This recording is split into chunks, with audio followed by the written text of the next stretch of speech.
2010 में ओला को लॉन्च किया गया था, जिसके फाउंडर थे भाविश अग्रवाल और अंकित भाली, और उनका मिशन था इंडिया के लोगों के लिए ट्रांसपोर्टेशन इजी करना, जो इनिशियल ईयर्स में पूरा होते हुए दिख रहा था। Everything was going good, although they never made profits, लेकिन लोगों को विश्वास था इस कंपनी पर। But after 2019-20 everything change. कुछ तो गलत होने लगा था इस कंपनी में, लेकिन क्या? और आज ओला को एक फेल्ड कंपनी क्यों कहा जा रहा है? इस इशू के साथ एक और बात है, जो ओला के साथ हो रहा है वो बहुत से इंडियन स्टार्टअप्स के साथ हो रहा है। Indian startups are on the wrong direction, और ये मैं नहीं, इंडस्ट्री एक्सपर्ट्स बोल रहे हैं। आपका टाइम इंपॉर्टेंट है, इसलिए मैं टाइम स्टैम्प्स ऐड कर दे रहा हूँ, लेकिन इस वीडियो को पूरा जरूर देखिएगा। आगे बढ़ने से पहले इस चैनल को सब्सक्राइब कर दीजिए, क्योंकि हर दिन एक शॉर्ट वीडियो आते रहती है इस चैनल पे, जो आपके नॉलेज को नेक्स्ट लेवल तक ले जा सकती है। चलो पहले ये बता देता हूँ कि इस वीडियो को देखने से आपको क्या फायदा होगा। इस वीडियो में बात करूंगा ओला के फेलियर के रीजंस के बारे में, ओला के जैसे बाकी स्टार्टअप के साथ क्या हो रहा है, आम लोगों की इन सब से क्या प्रॉब्लम्स हो रही है, और अगर आप एक बिजनेस लवर हैं तो आपको क्या सीखनी चाहिए इस केस स्टडी से। इसलिए इस वीडियो के आखिरी सेगमेंट तक बने रहिएगा। आपको अगर इस वीडियो के रिसर्च आर्टिकल्स को पढ़ना है तो आप डिस्क्रिप्शन में दिए लिंक पे जाकर आप पढ़ सकते हैं। पहला चैप्टर। ये कहानी स्टार्ट होती है 2010-11 में, जब ओला को लॉन्च किया गया इंडिया में, जिसके ऐप के थ्रू आप कैब बुक कर सकते थे, वो भी बहुत चीप प्राइसेस में। ये चीज इंडिया में एक बहुत बड़ी प्रॉब्लम को सॉल्व कर रही थी, द ट्रांसपोर्टेशन प्रॉब्लम। 2016 के बाद ओला ने रफ्तार पकड़ना स्टार्ट किया और बहुत आगे बढ़ती गई। जस्ट लाइक द स्टार्टअप्स, ओला ने भी अपने कस्टमर्स को बहुत से बड़े बड़े ऑफर्स दिए। 6 रुपीज पर किलोमीटर में राइड्स ऑफर करी, और सबसे जरूरी, उन्होंने अपने ड्राइवर्स को बहुत इंसेंटिव्स और कमीशंस दिए। 2017-18 में ओला में ज्वाइन करने के लिए लाइन लगी हुई थी और लाखों ड्राइवर्स ने ओला को ज्वाइन किया। यहाँ तक तो सब कुछ सही था, लेकिन बैक एंड में कुछ तो चल रहा था। इसके बारे में बात करेंगे आगे वीडियो में। आप कहेंगे कि अच्छा, ऑफर्स देने में क्या प्रॉब्लम है? कोई प्रॉब्लम नहीं, आप ऑफर्स बंद कर देंगे तो ज्यादा फर्क नहीं पड़ेगा। लेकिन ओला ने अपने ड्राइवर्स के इंसेंटिव्स एंड कमीशंस को ही कम कर दिया। अब 4-5 रुपए जो किलोमीटर गाड़ी चलती है, 18 घंटा काम करते हैं, और मुश्किल से ही 200, 250, 500 रुपए आना मुश्किल हो जाता है। गरीब नहीं है गाड़ी लेने वाला आदमी, अब हो गया है। 15 रुपए किलोमीटर ओला उबर ले रहे हैं, और हम लोगों को 5 रुपए किलोमीटर दे रहे हैं। है कि ये कमीशन की जो दर है ये भी बहुत ज़्यादा है।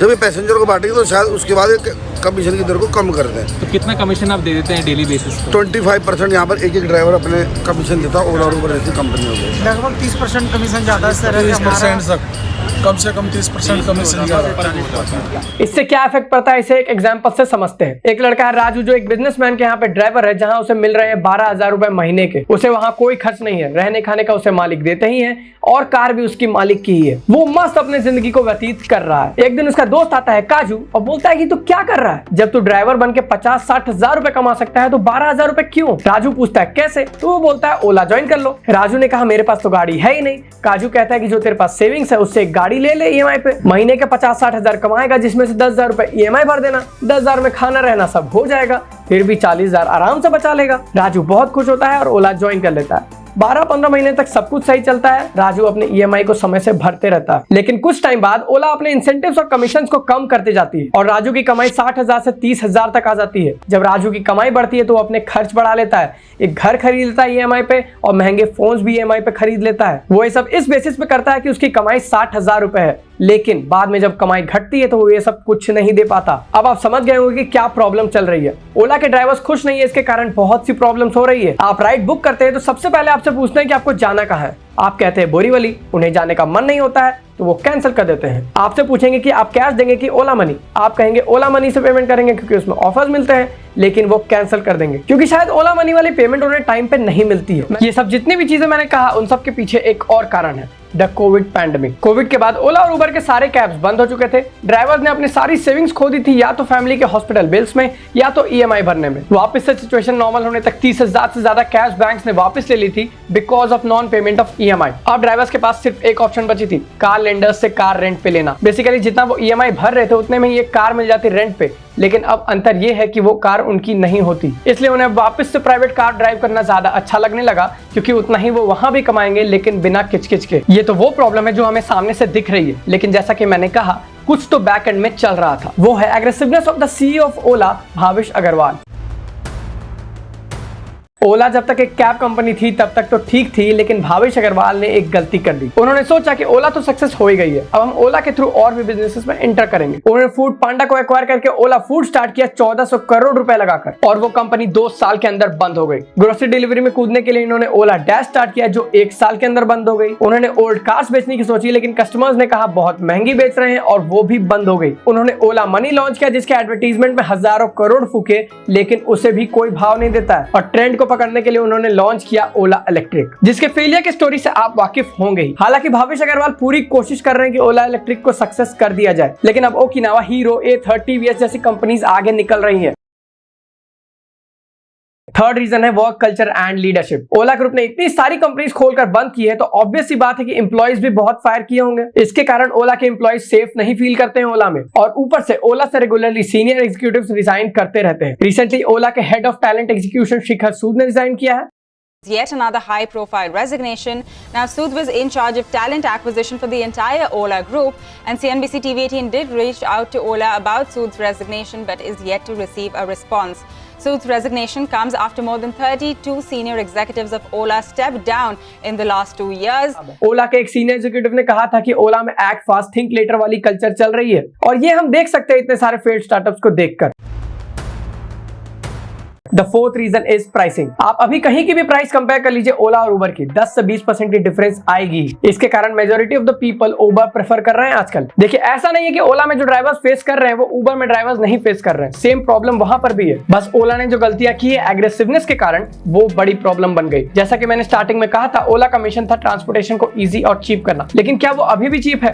नहीं। मैं अपने फ्रेंड के केस को समझाता हूँ आपको इसे एक्सप्लेन करने के लिए। मेरा फ्रेंड अपने घर से ऑफिस और ऑफिस से घर आता था ओला बुक करके, जिसमें उसका मंथली एक्सपेंस 20,000 आ रहा था, लेकिन कोविड के बाद ये 25 से 27,000 तक बढ़ चुका था because of surcharge and increase pricing. अब अगर वो एक न्यू कार लेता है 5-6 लाख रुपए की 5 साल की EMI पर, तो उसे मैक्सिमम 15,000 रुपए महीने का EMI देना होगा, और गैस मैक्सिमम यूज होगी 3-4 हजार रुपए की, मतलब की मेंटेनेंस मिला के भी 20-22 हजार रुपए। ओला की जो मेन पर्पस थी वही ध्वस्त हो गई। इसलिए उसने एक न्यू कार ले ली, क्योंकि खर्च भी कम हो रही है और डेली के कैंसिलेशन की किचकिच भी नहीं होगी। और आप ये सोचिए कि इलेक्ट्रिक कार जब कॉमन हो जाएगी तो इसका कॉस्ट और भी कम हो जाएगा। लेकिन आपको क्या लगता है, ओला को ऐसे डूबने दिया जाएगा? कमेंट्स में बताइए। ये सब तो बातें हो गई ओला के बारे में, लेकिन आप मुझे एक क्वेश्चन का आंसर दीजिए। आजकल इंडिया में एक स्टार्टअप को जब फंडिंग मिलती है तब सेलिब्रेशन होती है, या फिर जब वो प्रॉफिटेबल हो जाती है तब?